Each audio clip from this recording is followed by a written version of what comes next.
Hello mga ka-edok, ako nga pala si Binibining B at welcome sa aking vlog. Ngayong araw ay ipapakita ko sa inyo ang dalawang estratehiya na simple at epektibo sa pagtuturo. Tara, simulan na natin. Magandang umaga sa ating lahat. Ngayon ay meron akong hinandang laro at ito ay pinamagatang hula kanta. So dito, bago tayo magsimula ay papangkatin ko kayo sa dalawang pangkat. So dito hulaan ninyo yung mga emoji, gamit batay sa emoji, kung ano yung mga liriko or pamagat ng kanta. Naintindihan ba? Okay, kung naintindihan ay bubunot muna kayo.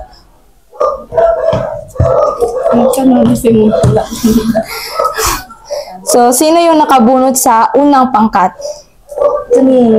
Angela, Angela at Shika at Kiara at Risha. So dito sa bawat bilang palitan lamang kayo kung sino ang sasagot. So sa unang tanong, sino yung magsasagot? Shika. Sa pangalawang grupo, sino? Si Risha. So si Shika at Risha yung una na magsasagot. So, alagay sa dibdib at hihintayin niyo ang hudyat ko sa pagbilang ko ng 1, 2, 3, 4, 5. Kung sino yung una taas ng kamay, sila yung magsasagot na. So, paunahan lamang kayo kung sino yung mas maraming hulang pamagat o liriko, sila yung panalo sa laro na ito. Naintindihan ba? Yeah, apo ma'am. Kaya simulan na natin. 1, 2, 3, 4, 5. Risha. Yung number 1 ay huwag mong sasabihin. Sure na? Huwag mong sasabihin. Tingnan nga natin. Tama. So, mayroon ng unang puntos ang pangkat pangalawa. So, pangalawa ay sila Risha na at si Kiara na at si Angela. Sa kamay sa dibdib. 1, 2, 3, 4, 5. Angela. Ano po ma'am? Natutulog ba ang Diyos? Natutulog ba ang Diyos? Tingnan nga natin kung tama ba. And 1, 2, 3. Tama. So, pareho na yung grupo na may isang puntos. So, sa pangatlong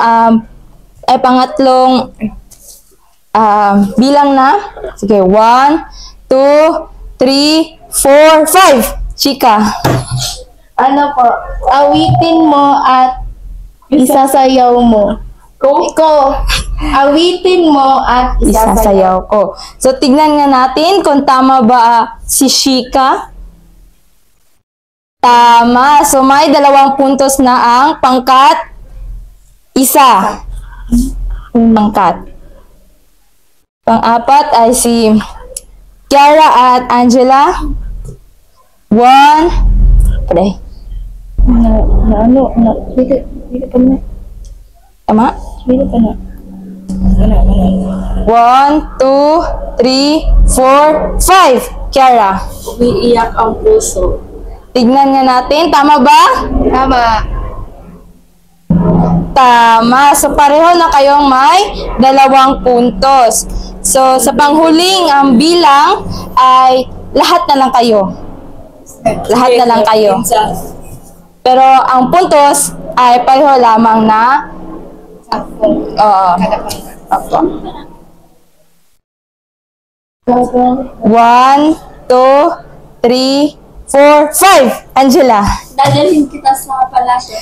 Tama. So pareho ang mas lamang na bilang ay puntos ay ang pangkat, unang pangkat. So palakpakan ang iyong mga sarili.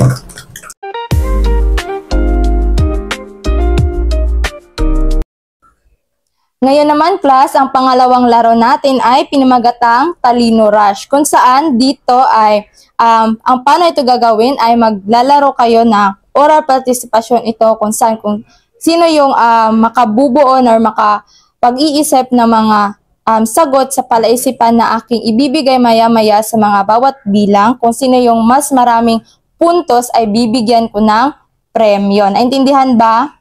Okay, simulan na natin. So, ang inyong mga kamay ay nasa dibdib pa rin. Simulan na natin. Okay. Baboy ko sa pulo, ang palahiboy pako. 1, 2, 3, 4, 5. Kiara. Buko po, ma'am. Buko nga ba? Tingnan nga natin. Tama, buko. So, si Kiara ay may 1 puntos na. Sa pangalawa, lumuluha, walang mata, lumalakad, walang paa. 1, 2, 1, 2, 3, 4, 5. 1, 2, 3, 4, 5. Angela. Ulan po, ma'am. Ulan nga ba? Tingnan nga natin. Tama, ulan. So, meron ng unang punto si Angela at si Kiara.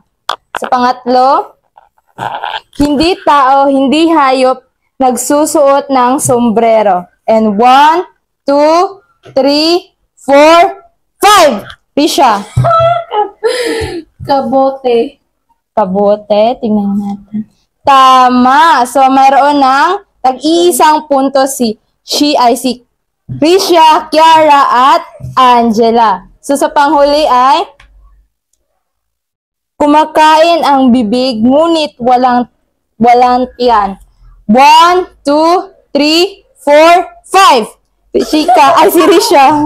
Gunting. Tama, gunting.